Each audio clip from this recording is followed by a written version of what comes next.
স্বার্থপর রে, বড়ই স্বার্থপর।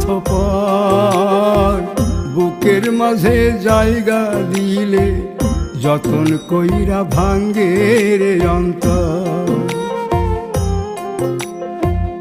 অচেনা এক জংলা পাখি যতন কইরা বুকে রাখছি, বুকের পাজর ভাঙ্গা সে যে সাজায় অন্যের ঘর রে, সাজায় অন্যের ঘর।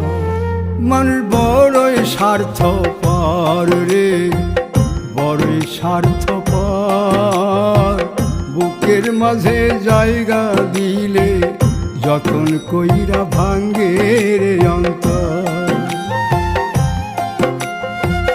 বুকের মাঝে জায়গা দিলে যতন কইরা ভাঙ্গে রে অন্তর।